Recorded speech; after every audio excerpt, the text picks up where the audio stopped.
Hey, welcome back. This video is going to be about our proven path, so that will work for you. This video is to help you see that proven path forward. It is based on this idea of we're going to create a context where you can grow. And your growing is what does the fixing. We call them narrative shifting workshops. We start with health because this is a really important thing for you. Health is related to physical, spiritual, emotional, and intellectual fitness. Most everybody, if they were 100% fit in each of those areas, you can see how that would have a positive impact on every aspect of their life. So it's not just luck that we put health right at the beginning. If you've ever known anybody who had kind of looked like they had everything, and then they had a major health scare or it changes everything. It is really the truth that when you have your health, you have just about everything. And so that is why that's a priority. We put relationships next, and then we think about the marketplace. Money is last. There's a compounding that happens.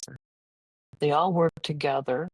And by the end of the year, you've got quite a bit to celebrate. Now, you might be wondering what happens in these meetings. These meetings happen for 90 minutes. They are going to be on Wednesdays from September to December, and then they will be Tuesdays for January to May. So we basically do 4 things. I present content, journaling. One of the orientation videos is on journaling. There's actually a quality way to do journaling. Then you do a breakout, usually with just one other person. Give you some dialogue prompts, explain to you what that dialogue is about. And then there's a Q&A at the end. The content is recorded. Breakout rooms are not recorded. Life is going to happen to you. There are going to be meetings you won't be able to make. Even though there are those 5 different start times, you're still going to have a day where there's something going on with the children at school, or there's something going on in your life. And that's what the replays are for. Not the same as being there live. So I'm always saying to people, like, if you can, you're just going to get a lot of value out of being there live. But if you can't, we're for sure going to, the replays are available always within 48 hours, sometimes as soon as 24 hours. It depends on the editing schedule that Lisa is facing. Now, if you're wondering, like, this might be a lot of conversation, this could be kind of, the kind of thing of like, I might not want everybody on the planet to know some of the questions that I've asked, some of the things. Exactly, you don't. We have a long list. It's about 15 items long. What we call the Iron Sight culture rules. These are rules that when you enroll, you agree to them. The 2 most important rules on there, in my opinion, one is a cone of silence, which means everything that happens in a narrative shifting workshop and a Q&A, everything that happens there stays there. But we take that one step farther. It's basically anything that happens in a breakout room stays there. If you decide because you're in a breakout room with this person and this is somebody you feel like, yeah, I'd like to share this with, and you decide to, that doesn't mean it goes anywhere other than there. So the way I phrase that is the content of somebody else's life is not content for casual conversation. In other words, even within the cone of silence, there's no gossip. There is no talking about what happened in the breakout room. That was shared with you for some reason. You shared it with that other person for some reason. And none of us are going to say, that means since we're all in story formula, you get to share it. No, you don't. So those are 2 of the 15. The other ones work. I go over those 15 culture rules every single content meeting. So you will hear them 24 times. You might think I do them at the beginning, you might think because people have heard them that they don't show up for them. But even there, when we've asked people, like, you could skip those, it probably takes 3 minutes or so, maybe not that long. You could skip that. And they say, well, Julie always says something else about why that rule is significant, which I do because I'm teaching them. Then significance occurs to me some more. So we create a context where you can psychologically grow, you can strengthen your relationships, you can improve your money situation. And this is the structure that does the heavy lifting. Almost all of us think this, I don't have enough time, but you also never lose any of the time you have either. Time is never about enough or not enough. It's about trading. What would it do for you to trade something less valuable, less meaningful, less helpful for story formula? Another one, I don't have enough money. I think money is funny. Almost everybody worries about not having enough. But a thing that is really true about money, but it always returns. If you look at your life across time, you will notice, regardless of what was going on with your money, when it was gone, it wasn't gone permanently. It comes back. And money, for the most part, when it's spent on fixes and quick wins, I think it goes very fast with little return. I think we should think less about cost and more about returns. Like, don't think story formula actually costs you anything. I think it's an investment, and I think the return on that investment when you are using money to help you do narrative shifting is everywhere. This is a really important strategy, regardless of what you're going to do with story formula. When you are thinking about money, I think the most important strategy for you to implement, it's always asking yourself this question: what will it cost me to not purchase this thing? Think about it this way: what will one more year that is exactly like this year has been, what's that going to do to you? That's a significant question.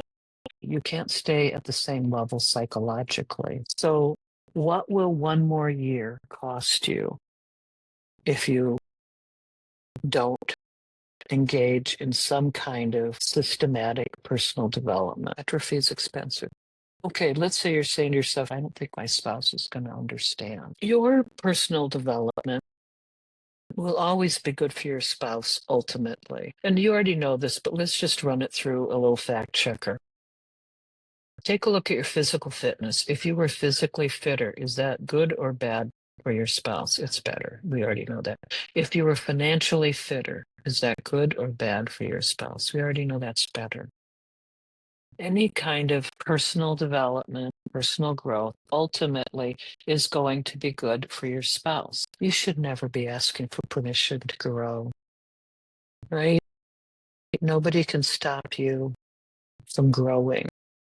Really, you have to be results focused here. If you know right now in your heart that story formula is going to be good for you, you got to know that it's going to be good for the relationship, right? What if I enroll and I can't do it? It's fear, right? That's okay. The bigger your fear is right now, the more your interior life is talking to you about, it's a struggle. There's one part of you that's pushing for change. It's pushing for growth. It's pushing for you to do this. And there's another part of you going like, wait a minute. There's just too much fear here. That means don't do it. Sometimes the fear means do it. One of the things that people don't understand about fear is they will take fear and say, that fear means I shouldn't do it. There's a book out there called Feel the Fear and Do It Anyway, because the woman psychologist who wrote that was afraid of everything. What she ended up figuring out was that her fear went away after she did the things. So in fact, doing the thing is what eliminates the fear. I think many people believe when they have fear that the thing they're going to have to do is just sort of muscle their way through by themselves. And it's one of the worst strategies ever, which is part of why I say I think that steps 4, 5, and 6 in that 9-step narrative shifting process, right? Write the old story, experience the old story, the impact of the old story, write the new story. I think those are extraordinarily difficult to do on your own. And story formula is not about you kind of muscling through doing everything by yourself. Story formula is a process. And it's a process that carries you. What a community does for you is they can see you doing the work. They know the process. We have many people re-enroll in story formula because they get a lot out of it and they just want to keep getting more out of life. And your fears are not going to be new to them. They get it. They've been there. They can see that you can do it. And more importantly, they can see, they will be with you. I will be with you until you actually start enjoying the process. There's a community that is there for you. You do not have to do this alone. That's the most important thing. This one, I think, is the biggest one and the hardest one. I think I can, but what if I won't do it? This one is about shame. And I think this is the most, lack of a better way to put it, the most honest objection. I think this is the one that keeps people from living on purpose. They think they've disappointed themselves so much. But here's the deal. I think shame is the hardest narrative to overcome. Shame is a human invented emotion. It doesn't exist in nature. If your puppy chewed your favorite slipper and looked guilty, that's because your puppy felt guilt. Animals, not all of them, but animals feel guilt. A lot of animals feel sorrow. Certainly animals feel anger. But there isn't a dog out there that's walking around going like, man, I wish I were a better dog. Geez, I wish I were a better elephant or a cooler dolphin. Not true. Animals don't have shame. Human beings have shame because it was created by human beings to control human beings. It doesn't exist in nature, and it really thrives in silence and isolation. Notice anything that happened to you and you're ashamed that it happened to you. Notice how many times it came with the don't tell anybody, or or this thing happened in isolation and you got the idea don't tell anybody. What would people think of me? And then there's this whole holding back and not doing things and shrinking and trying to not be seen. It's a thing we just need to eliminate. There will be lots of things you decide you do not want to do, but you're going to decide it not because shame interferes with it. You're going to decide because it's not the thing for you to do, and that's a-okay. The thing about shame is it teaches people to not trust themselves. And here's the deal. You don't have to trust yourself at this very moment. Maybe you have to trust that there's science in the picture, and that's what you're going to need. And all you're going to have to do is just show up. We've created the structure for that to happen for you.